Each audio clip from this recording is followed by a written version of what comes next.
Introduction: The Simple Stick. Apple's package design team had just returned from their presentation to Steve Jobs, and their faces told the story. There were no visible signs of carnage. They just had that things didn't go exactly as we planned look.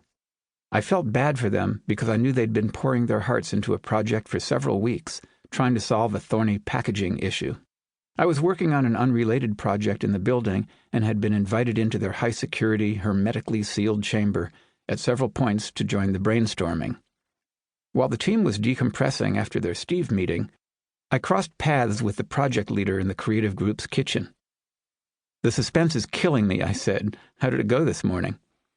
"Well," he said, "Steve hit us with the simple stick." Translation: Steve had rejected their work.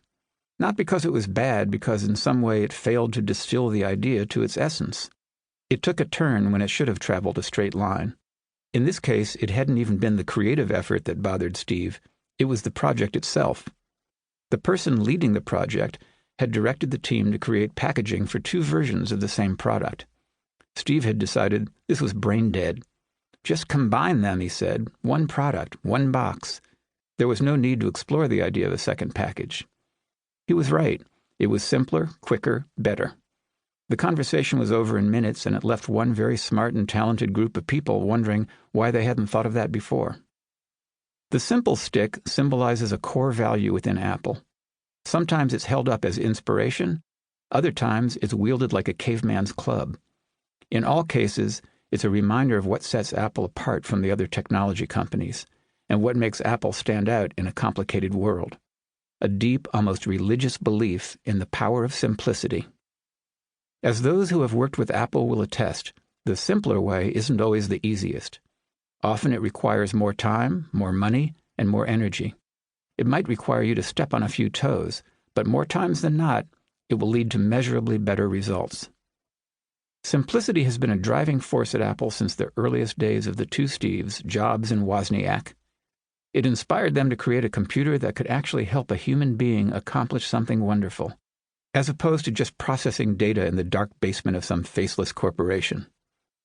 And of course, simplicity was the guiding light for Macintosh, which introduced the biggest leap in the history of computers, a graphical interface controlled by a mouse. Now, don't get all technical with me about who really invented this. Macintosh was the first computer to popularize it.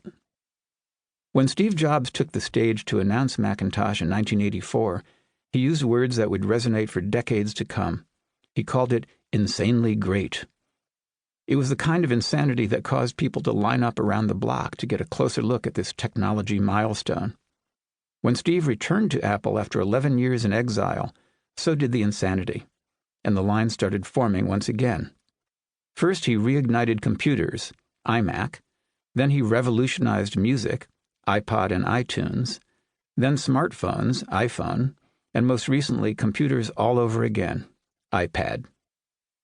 Every one of Apple's revolutions was born of the company's devotion to simplicity. Each new device either created a new category or turned an existing category on its head, all because, as an old iMac ad put it, the technology was simply amazing and amazingly simple. Having played a lead role in the marketing of Intel, Dell, and IBM, as well as Apple, I can assure you that Apple's focus on simplicity is unique. It goes beyond enthusiasm, beyond passion, all the way to obsession. While Apple's love of simplicity started in the mind of Steve Jobs, it's now burned deep into the company's DNA, serving as a guide for legions of employees around the world.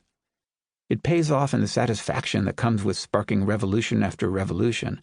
It also pays off in a more traditional way, with massive piles of cash. To appreciate that, you need only look at the size of Apple's profits versus those of any one competitor. Better yet, look at the size of Apple's profits versus those of all of its competitors combined. In the third quarter of 2011, Apple's 4% of the smartphone market accounted for over half of the entire industry's profits. In PCs, Apple's small market share, about 5% worldwide, also rakes in a greatly disproportionate percentage of the total industry's profits.